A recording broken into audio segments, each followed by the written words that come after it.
আমাদের মেসেজটা কিন্তু আমাদের মাননীয় প্রধানমন্ত্রী তারেক রহমানের কাছে আমরা দীর্ঘদিন, এখন আমি উনি প্রধানমন্ত্রী কিন্তু আমরা দীর্ঘদিন রাজনীতি করেছি, ওনার এবার চিন্তা চেতনা ধ্যান ধারণা কিন্তু সম্পূর্ণ আলাদা। আমরা একটা নতুন বাংলাদেশ করতে চাই। সেই বাংলাদেশে আমার মনে হয় কেউ যদি অন্যায় করে, কেউ যদি অপরাধ করে, কেউ যদি সমাজের বিশৃঙ্খল অবস্থা তৈরি করতে চায়, তার ক্ষমা পাওয়ার কিন্তু কোনো সুযোগ নাই। একটা জিরো টলারেন্স নীতি কিন্তু বিএনপির, এটা আমাদের কিন্তু সবার খেয়াল রাখতে হবে।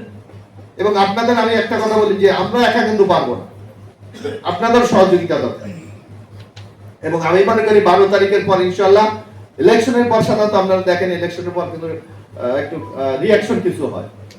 কলাপাড়া রাঙ্গামালিতে কিছুই এখন পর্যন্ত হয়নি, কলাপাড়াতে হয়েছে কিনা আমাদের জানা মতে নাই। আমরা আশা করি এই ধারাটা অব্যাহত রাখতে চাই, এই জন্য আপনাদের সহযোগিতা চাই। এখন আর আরেকটু ব্যাপার, এখানে আমাদের মোটামুটি নানা সেক্টরের লোকজন আমাদেরকে কথা বলেছে। উন্নয়ন আসলে আপনারা জানেন যে এই সরকারটা ক্ষমতা নিয়েছে এখন হলো ফেব্রুয়ারি মাসে, এই অর্থ বছরের বাজেটটা করেছে বিগত ইউনূস সরকার।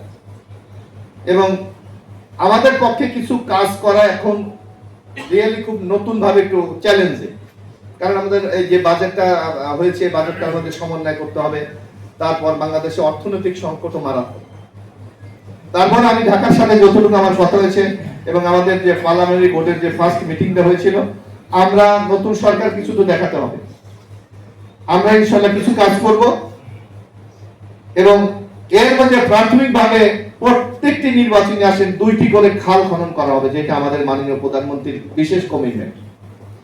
যে আবার নতুন ভাবে খাল খনন, যে কথাটি আমাদের কৃষি অফিসার অত্যন্ত চমৎকার ভাবে বলেছেন, যে আমরা যদি সেচের ব্যবস্থাটা করতে পারি তাহলে আমাদের কৃষি উৎপাদন কিন্তু আমাদের এই অঞ্চলে শুধু একটা ফসল ফলে।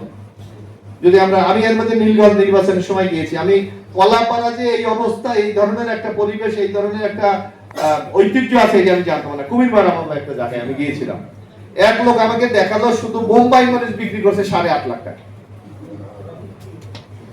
আমাকে দেখালো, এবং এমন কোন ফসল নাই ওখানে হয় না। শুধু আমাকে একটা কথা বললো যে আপনারা আমাদের শুধু পানির ব্যবস্থা করেন, ডিপ টিউবওয়েল দেন অথবা খালটা খনন করেন। খালটা আমি দেখলাম কচুরিপাড়ায় ভরে গেছে। তা আমাদের বিএনপির এবার কিন্তু মূল টার্গেট হলো আমরা খাল খনন করব, এবং 2টি খাল এই খুব শীঘ্রই আমার মনে হয় কলাপাড়াতে খনন শুরু হবে। আমাদের ইউনো সাহেব ইতিমধ্যে প্রায়োরিটি নির্ধারণ করেছে। আমি বলছি আমরা পলিটিক্যাল কোনো ইন্টারফেয়ার করতে চাই না। আপনারা যেইটা প্রয়োজন জনগণের যেটা প্রয়োজন সেই 2টা খাল চিহ্নিত করেন। আমাকে যতটুকু জানালো তারা প্রায় প্রসেসের মধ্যে আছে। আমরা আশা করি খুব শীঘ্রই এই 2টি খাল ইনশাআল্লাহ আমরা খনন শুরু করতে পারবো, এবং 3টা মিনিস্ট্রি থেকে এই খাল শুরু হবে ইনশাআল্লাহ। আপনারা এটা মনে হয় দিবেন ইসে